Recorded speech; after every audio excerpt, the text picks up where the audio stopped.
Hello there and welcome to So What You're Saying Is. I'm Peter Whittle. Now, that rare thing, or should I say a unique thing, is a journalist selling out the London Palladium. But that's what my guest this week did.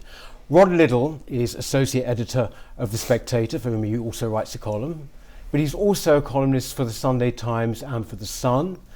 And without wishing to embarrass him with too much flattery, he is one of that very select group of journalists for whom people actually buy the paper specifically to read. He's with me. Thanks very much for coming in, Rod. Thank you very much. You've been filming today, haven't you? Yes. And but you're not in London anymore, isn't that right? No, I don't live in London because I can't stand the place. But I usually have to come in on a Thursday. I do a film every week for the Sunday Times. And politicians are usually in London, and it's often interviewing politicians. But if we can get out of London a bit more, it's always better. Yeah. The people are nicer. But you say you can't stand it, because we actually grew up in roughly the same area. The same. I mean, I was at Shooters Hill, you in Abbey Wood. Yeah. But I mean, you're not. Would you call yourself a Londoner by birth then? Not really. I mean, my mum was from London, but from Bermondsey, which is how come I support Millwall, really. Yeah. And it's the first game I ever saw in my life.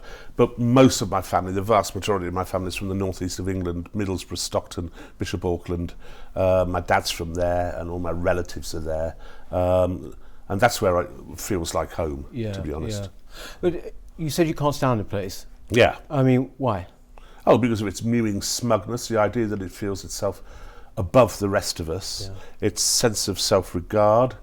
Also, you know, the fact that sometimes in various parts of London I feel a foreigner myself, walking through it in much the same sort of racist way that Nigel Farage once said.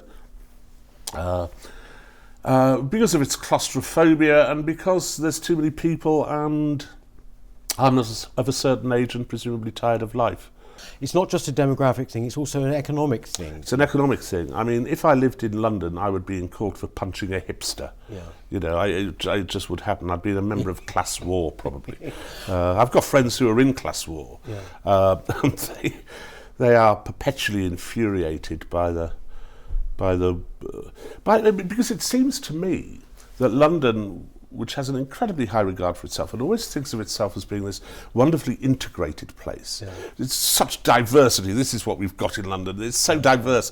What you've actually got is virtually Dubai, a slave state, where there's an affluent white elite preying on, you know, the appalling wages of incoming service people from abroad. I think it's a disgusting way to live. But also it's a place now as well, if you are a Brexiteer, it's a kind of a lonely place in some ways. Well, it shouldn't be. I mean, you say that, it's interesting. I mean, more than 1 in 3 Londoners voted for Brexit. And once you get beyond the people with their goatees and their top knots, out towards the green belt a little bit, then it's very, very pro-Brexit. Yeah. People get the Brexit vote wrong, I think. They're too simplistic about it. You know, 1 in 3 Londoners, who'd have thought it? Oh yeah, it was much bigger. I think that originally people thought it would be about something like 29%, something like that. Yeah. It was actually over 40% voted for Brexit in London. Absolutely. It's just that the feel of London and the people who set the tone could not be less Brexiteer. No, that's right. It's a liberal elite, which is one reason to be out of London. I mean, you're absolutely right. Yeah. And I think London, that liberal elite of London, was one of the reasons that Brexit was slowly strangled right from the start. But you see, when did this... I put it down the past 20 years or so, but it seems to me that, you know, London changing, you know, you said earlier that 1972 might be quite good to be in London. Interesting things, although economically there were lots of battles going on. Pretty wrecked. Yes, but at the same time, culturally things were more intact, were they not? Well, it was a far more homogenous city, I think, at the time. Whether that's good or bad is another issue. But I think if you live in London, most people like to live amongst people who are pretty much the same as them, who have sort of the same shared values and so on. And I think for an awful lot of Londoners that's changed. You know, I mean, which is why we had, you know, around about 1972, and before then, I mean, my parents were part of it, which was the white flight to the suburbs. So my lot got out to Bexley Heath, and had we been Londoners, I think we'd have got out from Bexley Heath to, I don't know, Chislehurst, and then out to Bromley, and then out to Deal, until we could go no further. Luckily, we're from the north, so we just got the hell out up the A1. Which, very nice. You know, we're filming this right in the middle of what seems to be a very surreal time. Yeah. You've always been a staunch Brexiteer. Broadly speaking, what's your reading of the current situation? I mean, I think in the long term, I suppose what I'm asking is, when you see all the things that are happening at the moment, what do you feel are going to be the long-term effects of this whole Brexit period in England? Yeah. I mean, I think Brexit, it's a bit of a hostage to fortune, but I think Brexit will not be allowed to happen in the form that anyone wished it to happen, for a succession of reasons, most of which can be boiled down to the fact that there's a 2-to-1 majority against it in the House of Commons, pushing on 3-to-1. That there are 9-10 parties in the House of Commons, of which 9 are pro-Remain in the majority. The House of Lords is pro-Remain. Our broadcast media is pro-Remain. London is pro-Remain. It is an inevitability under those circumstances. What will come of it, I would like to think, is a realignment of politics in Westminster. Because I think what we've learned from Brexit is that the divide which exists within society isn't remotely reflected by the divide which is in Parliament.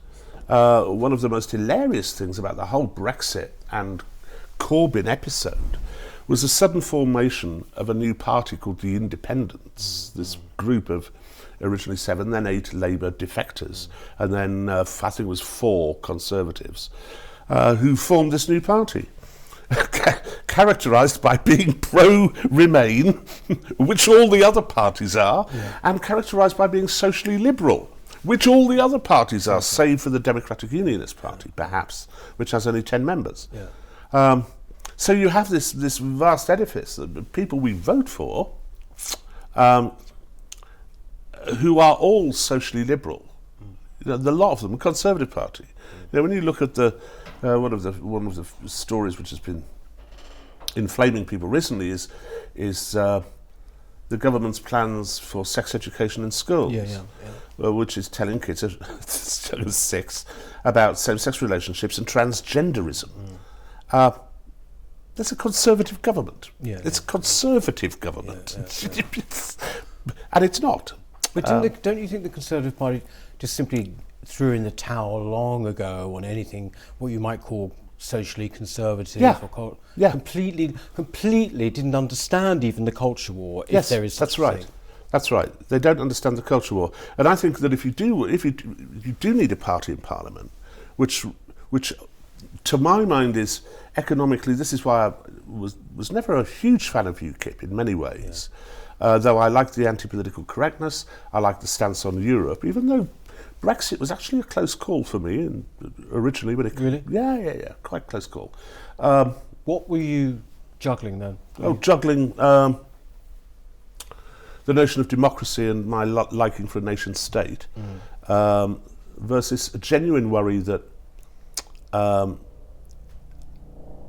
some of the good stuff which the EU did, which circumvented our Parliament and thus the 5-year cycle of Parliament, such as funding for science and research, and equally funding for deprived areas. You know, if I thought for a single minute that 350 million quid a week was going to be spent on the National Health Service as a consequence of Brexit, I'd probably have voted Remain. You know, I mean, just why would you do that? Even though I think it needs more money at the moment, but not that much more money. So I had to juggle that stuff. But it was nice waking up on June the 24th and seeing seeing the result, feeling a slight tremor of shock, then delight, looking at Dimbleby looking as if someone had shat in his handbag, and feeling a bit nervous for a while, and then hearing the result from Middlesbrough, 67%. I've done right by my own people. Yeah. But I think if there is a divide in the country, then I think someone like David Goodhart's probably got it right. And this devolves from Brexit, of course. I came up with it at the same time as David, but didn't do as much work on it. I'd been at a reunion of my old comprehensive school in Middlesbrough, just south of Middlesbrough, Gisborough. 40 years since we left, and there were 100 of us there, which is a great turnout. It was a very big school. And I did a bit of amateur sociology. It was 2 weeks after the referendum. And almost to a man and woman, everybody who had left Teesside and not come back was for Remain. Everyone who had stayed in Teesside was for Leave. And this was true even if the people who'd left Teesside to make their fortunes had done very badly for themselves and were broke and had bad lives. And it was true also back in Teesside that if they were very, very rich and were had made their fortune, they were still for Leave. And David's book, which goes into it in brilliant It's detail. the anywheres and somewheres. It's anywheres and somewheres. And I think if you are like me, very, very much a somewhere, I feel a sense of belonging. So am I, yeah. And I feel a sense of belonging to the nation state, and I feel a sense of belonging to my area, to a degree to my class, though that I suppose is arguable now, but also to my family. That these things root us. And there is no political party in Westminster, in the House of Commons, which represents that point of view. Which I think is desperately sad. But don't you think as well, is that the I'm speaking broadly here, but if you like the Remain establishment, for want of a better expression, it's not a question of not agreeing with, they just don't get these points. No, right? no, they don't get that point, but there's also an interesting demographic about it, which is, as a Leaver, I would say roughly 50% of my friends are Remainers. Right. There's no problem with them. We get on fine and we talk about it, and it's interesting. But an awful lot of that Remain vote was cast in a bubble, in a way that the Leave vote kind of wasn't. The Leave vote was dispersed. The Remain vote was a corral of middle-class, I'm sure very nice people, in London, in Cambridge, in Oxford, in Bristol, and who lived in that bubble. It's like the BBC. The BBC does not think it's misrepresenting Brexit. They all think the same. There is not a single one of them, who voted, well, I say not a single one of them. I've asked around, I haven't found anyone who currently works for it who voted Leave. Needle in a haystack, I think. I mean, but it's that bubble, Yeah. That is why they don't get it, why they don't understand it, because they don't. It's rather like that comment from Margaret Thatcher. I do know poor people. I saw one once, or whatever it was. I suppose that the reason I draw that conclusion is if you look at the past 2 years, or past 2.5 years, whatever it is, all of the debate we see on the media seems to be almost entirely in economic terms. What I'm saying. Yeah. I mean, sovereignty. You mentioned the nation state. Huge issue, isn't it? The return of the nation state. Yeah. Huge thing. Yeah. And particularly, I would say, immigration. Yeah. That's almost been avoided, hasn't it? Wouldn't you say? Over the past 2 years. Well, yes. I mean, immigration is another of those. I mean, there are a whole bunch of subjects which the parties in Parliament will not touch. Immigration is one of them. There's this vague idea that we might reduce it at some point. 80% of our country wants immigration stopped. Stopped. And thinks that untrammeled immigration has been bad for the country. And poll after poll tells us this. That's one of them. Another one is, as I was talking about, the family. They want support for traditional families and for people who do the right thing, who save up before they have a kid, don't go on welfare with 9 children, all that kind of stuff. This kind of stuff which the Guardian and the BBC would consider recidivist and reactionary, but isn't actually. It's communitarian. It's doing what's good for the country. Exactly. And no, there is nothing in Parliament, not even the Conservative Party, which reflects that at all.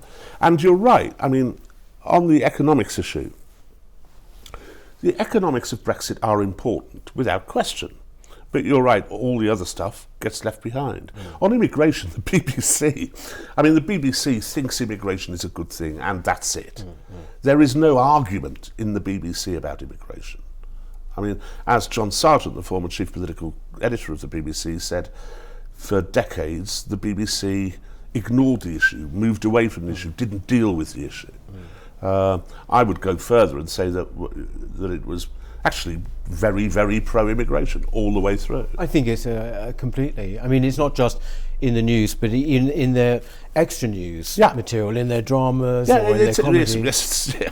It's even worse in the extra. It's even worse in the drama, in the comedy, in the panel shows. But I mean, you've written a huge amount about this particular topic, Rod. And I mean, what it strikes me is that it's not just a case of people being pro-migration in the BBC or whatever. We are talking about surely historically unprecedented population movement, huge numbers. It's never been like this in my lifetime or yours, I'm sure. No. And it just seems that is not that. No one has come to grips with that, or at least I say the majority of people because they can't. Because they have as this. I don't think the BBC is actually very left-wing biased. I know some people do. I think it's liberal biased. I think, and it doesn't think it's a bias at all. It thinks it's a civility. It thinks it's a politeness and a decent way to behave. So, having come to the conclusion that immigration is a good thing, and so you will always have a shot of a worthy immigrant coming into the country. Having reached that conclusion, they then can't say, well, no, but we ought to stop it at 20,000 a year. It should be whoever. They can't make that leap. Well, it's like London. You sort of think, London is now what they call super diverse, I think they call it. You sort of think, well, what is the end result? When will you be happy? When, I think it's like London's now 45% white British or something. When actually will you be happiest? I think the white British are a minority in the majority of London boroughs. It's a good one. It's a good one, this. I've seen loads of studies done. It's incredible how they get away with this, and they're always reported by the BBC and by the liberal press, which shows that districts which are high in immigration tend to be in favour of immigration. And districts which are low in immigration tend to be anti-immigration. And the conclusion they draw from that is that actually when the immigrants have come in, everything gets on bloody marvellously. What they fail to say, when they're doing these studies in Newham, Tower Hamlets and Camden, is that 50% of the people they're asking if they're in favour of immigration are immigrants. I mean, how can they not, as a social scientist, which was my background, don't they see? Yes. Well, they don't want to see. Bizarre. So immigration's a problem, and immigration's a problem in 2 or 3 ways. I can see why a Conservative Party would be in favour of a constant stream of low-paid workers coming in the country to boost the economy, which it does. It boosts the economy briefly. Why a left-wing party would agree to it, I cannot remotely understand. It's exploitation. But anyway, sorry, go on. No, before we just leave the EU point, 2 things there. The immigration comes into it, actually, is that when you're talking about the long-term consequences of what's Brexit, I think, and I don't know what you think about this, it seems to me that the big difference now is that millions of people now know what the establishment think of them in a way that they maybe they might have suspected before, but they didn't really. Now they know, because they're worried about migration, they're racist, they're bigoted, particularly they're stupid, uneducated, all of these things. They now know they're armed with that knowledge. Now that surely is going to have a political effect somewhere along the line, is it or not? Wish it did. I have my doubts. I have my doubts. Yeah. I think what it means, I think what it will lead to is a further corrosive winnowing away of respect and involvement in democracy. Yeah. I think it will be a sullen retreat, and the animus against the politicians will increase. But I don't see anything more profound than that, unless a new party comes along which challenges that. You know. Well, a lot of people would say they're politically homeless right Yeah.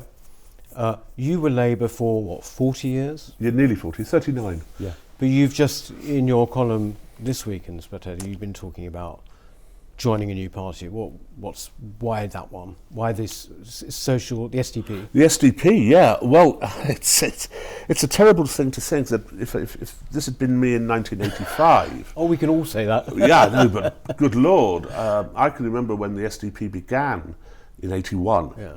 Yeah. And loathing David Owen so much that as a junior journalist I interviewed him with a giant trout with a pen sticking out the end, just so that he looked stupid. I couldn't bear them. Obviously, I thought it was treacherous to the Labour Party at the time. And I'd not given them much thought until a year or so ago, and particularly 6 months ago when I read what their policies were. And they are bang on. I shall give you some policies. Thank you. New declaration. You'd like it. All right. Basically, it's what I was looking for, and I feel more at home in this party than I didn't feel at home in the Labour Party for the last 15 years. I mean, I didn't feel very much at home under Tony Blair. As Blue Labour, which is always what I was part of, as one Blue Labour guy said to me about Jeremy Corbyn and Tony Blair, you know, two cheeks of the same liberal arsehole, which was a rather good quote. The SDP isn't liberal, but it is economically centre-leftish, redistributive a little, social market, in favour of a bit of capital expenditure. But it's very, very pro-family, pro-state, pro-community, in a way that the other parties simply are not. It resists this sort of blanket liberalism which has been sprayed upon us. Will you spray actually a blanket? Will you actually become? I mean, say active. Would you? Yes. Would you ever stand for anything? No, I don't think I'd stand because I think I'd bring discredit upon them. No.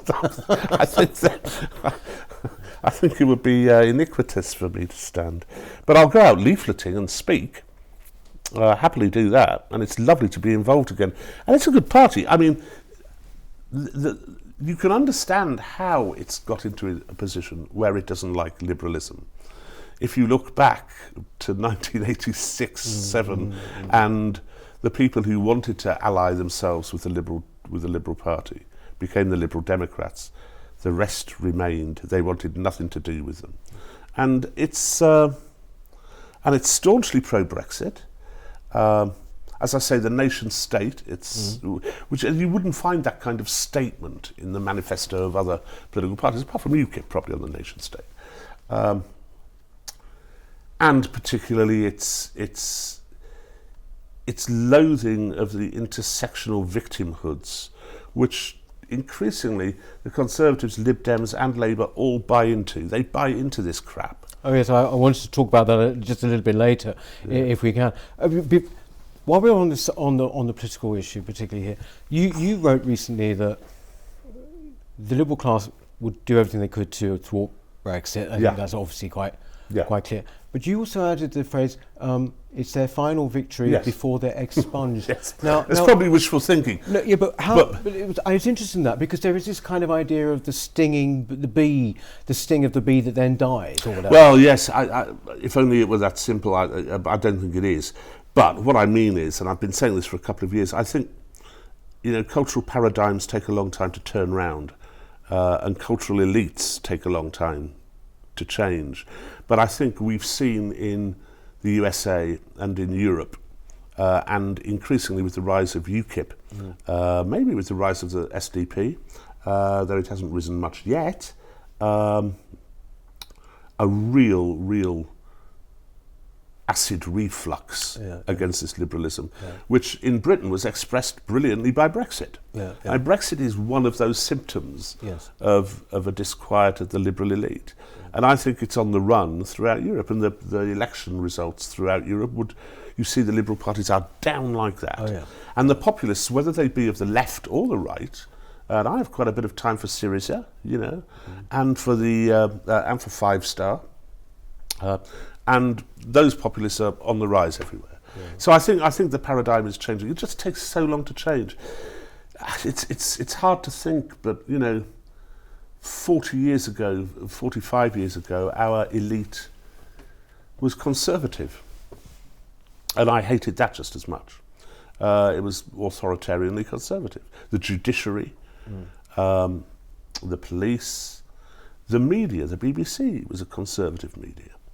The BBC, don't you think, in this past couple of years, having played ball roughly maybe during the referendum campaign, they really have been undisguised, haven't they, in the past two? Their attitudes have been absolutely undisguised. Absolutely undisguised. And you can, you can count it up. The Institute for Economic Affairs did a study of Question Time. And it showed that, so this is the main issue before the public is Brexit, and has been for 2 years, 2.5 years. Question Time is the BBC's main political current affairs programme. And the guests on it have been 67% Remain. Why? I mean, there is some get out for the BBC, for Question Time, which is that the poor bastards have to balance so many other things. They have to have representation, equal representation, roughly across the series from within the House of Commons.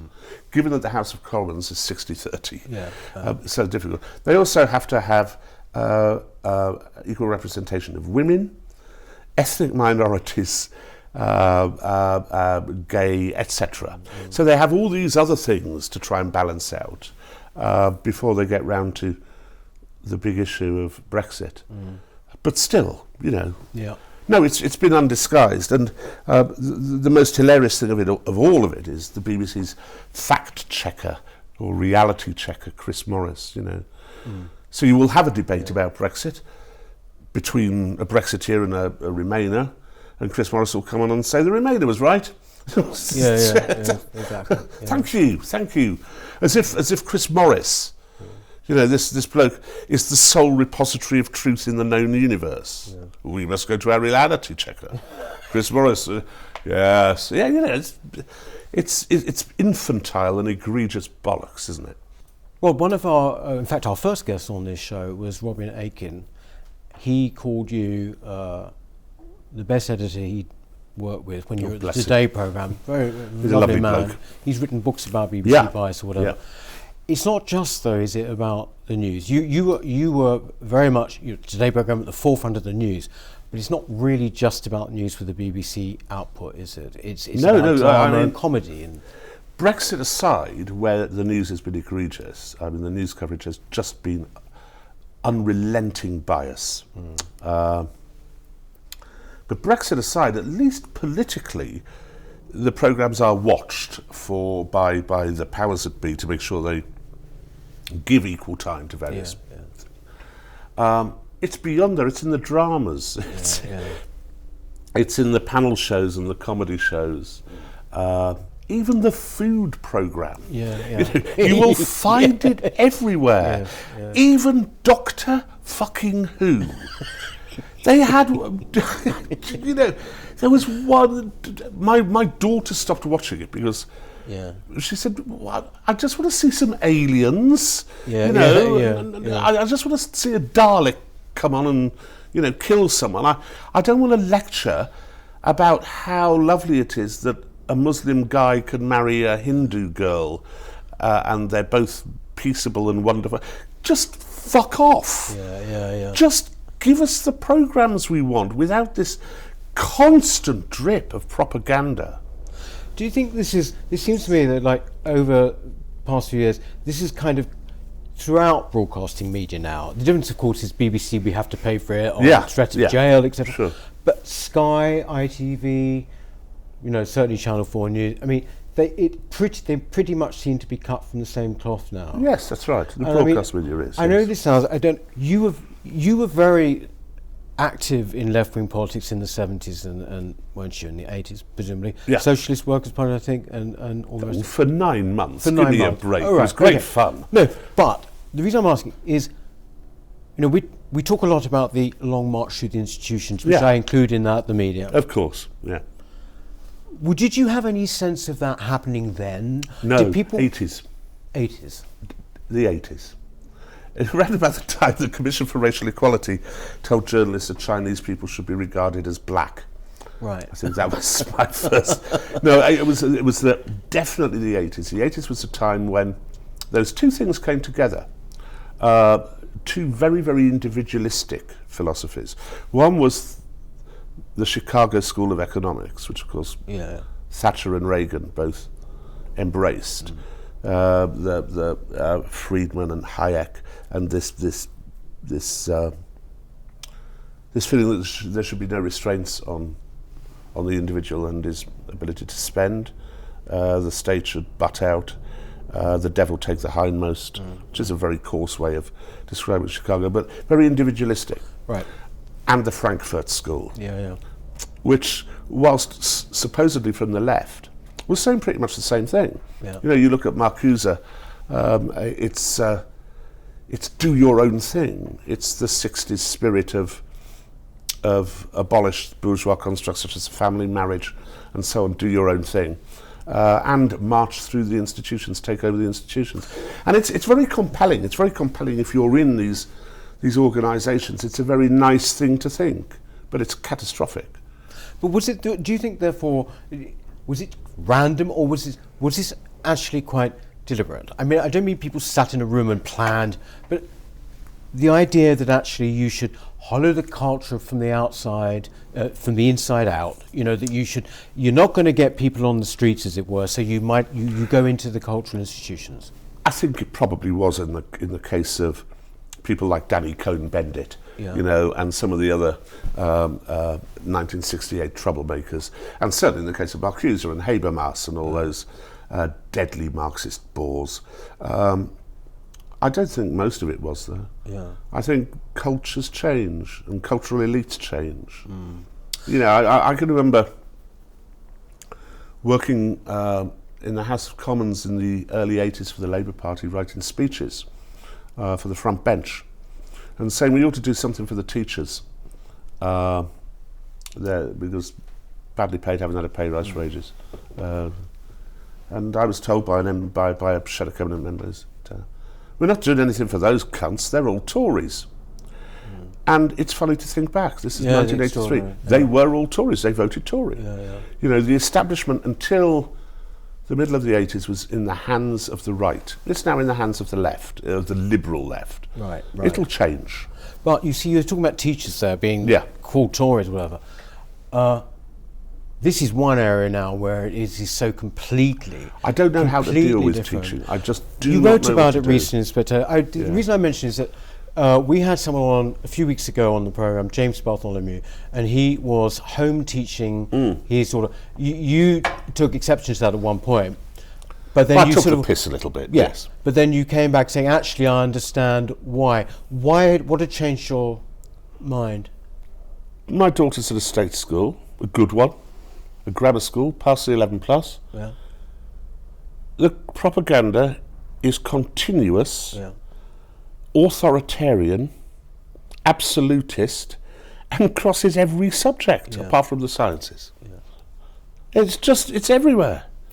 I mean, I'm well aware, that geography is now the provisional wing of Marxist sociology. Oh yeah. But history, it's the same. English, it's in every single subject.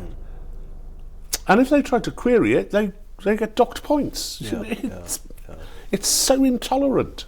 This is sort of like now going across most all fields. It's not just education, it's charities, it's the lot, isn't it? Everything. Along with identity politics, along with all of this.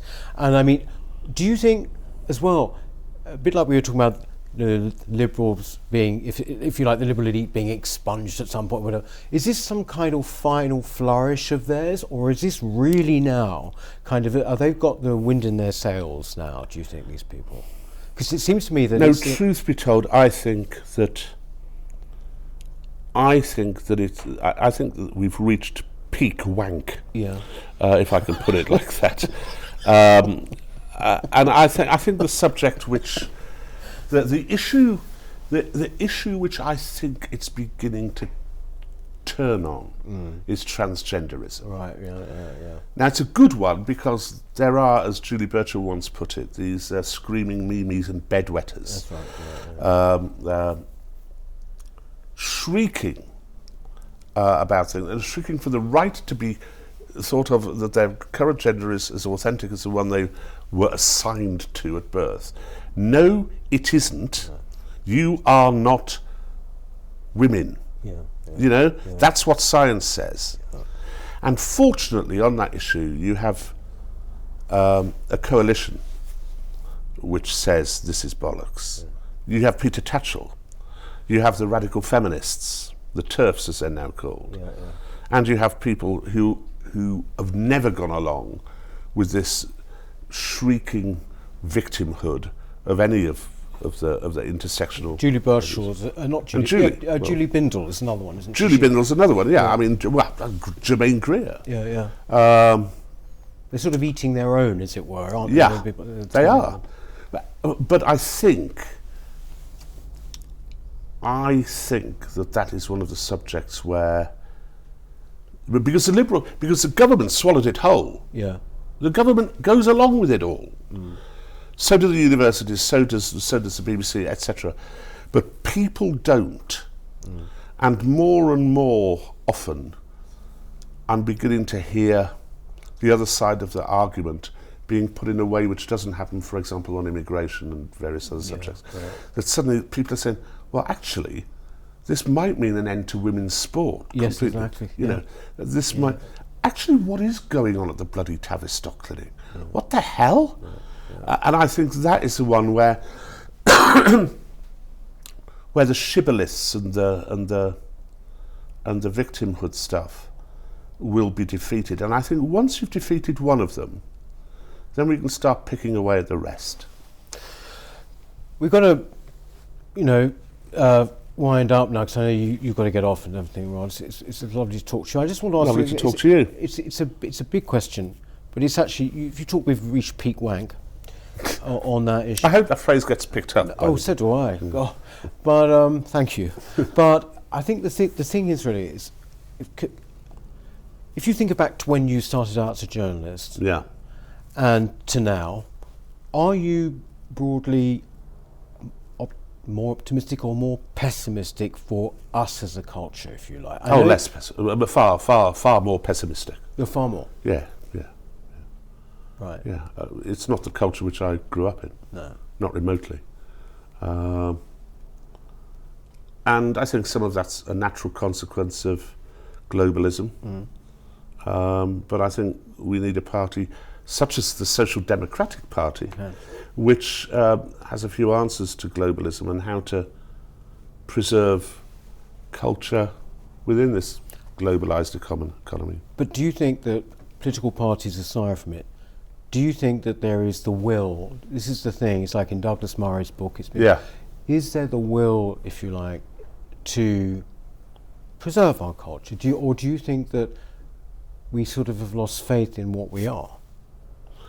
I think probably when I started out as a journalist, 1979, 1980, I think probably 3/4 of the country would have called themselves somewheres. Yeah. I think today it's probably, 51.8%. So I think it's far more difficult now. Well, on that note, beautifully put. Thank you very much indeed for coming in. Thanks. Enjoyed it. Yep, great. Thank you very much. Cheers, mate. Thanks very much for watching So What You're Saying Is. If you enjoyed it, please do subscribe.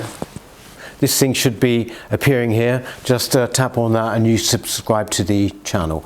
Look forward to seeing you next time. Thank you.